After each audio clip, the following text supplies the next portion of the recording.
欢迎来到热点新闻频道，请订阅并关注以获取最新资讯。诚毅商务大洗牌，是跌落神坛，还是破茧重生的必经阵痛？2026年初的娱乐圈，诚毅的名字伴随着一场突如其来的代言雪崩占据头条。短短数日，雀巢、祖马龙、斯塔福、蜜斯婷、梅科菲、巴妮兰，一连串耳熟能详的品牌相继宣布合作到期，舆论哗然，粉丝焦虑，吃瓜群众纷纷猜测，这位古偶一哥难道真的失宠了？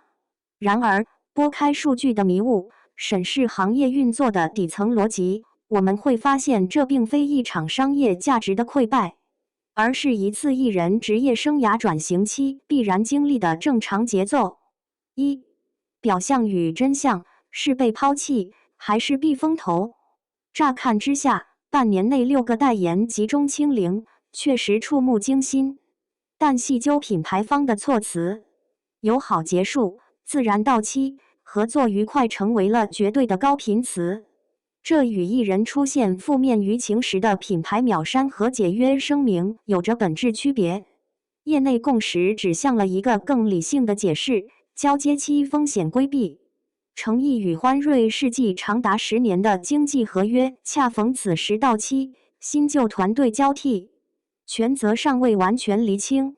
对于品牌方而言，此时续约如同在迷雾中航行，谁也不敢贸然起航。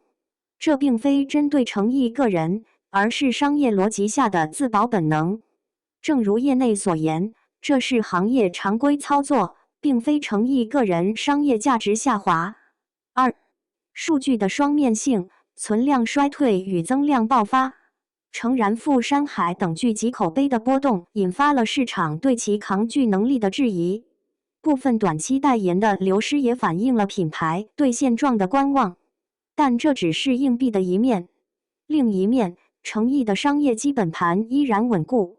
6幅珠宝代言期内同店销售增长20%，雪中飞 GMV 获益。以及长安24季创下的招商纪录，无不证明其强大的粉丝购买力与市场号召力。粉丝自发组织的165万场云包场，更是这份忠诚度的最佳注脚。这种支出不尽的真空期，实则是新旧资源置换的缓冲带。欢瑞时期的中腰部资源正在退场，为更高阶的国际视野与专业领域资源腾出空间。3. 未来的棋局，从被动接受到主动掌舵。这场看似被动的洗牌，实则是诚毅主动破局的序章。与欢瑞的和平解约，让他摆脱了工具人的宿命，拿回了对事业的主导权。成立个人工作室，引入更专业的团队，正是为了应对这种转型期的阵痛。从被强制带新人，戏份被删，到如今手握先例等重磅 IP 并拥有选角一票否决权，诚毅正在从巨抛脸向实力派进阶。2026年初的这场风波，与其说是诚毅的至暗时刻，不如说是他职业生涯的一次深度换挡。代言的更迭是表象，核心是艺人从公司资产向独立品牌蜕变的阵痛。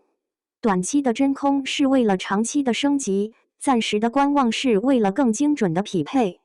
当风暴过去，我们有理由相信，这位拒绝被定义的演员将以更成熟、更自主的姿态重回顶流之巅。这才是娱乐圈新陈代谢的正常节奏。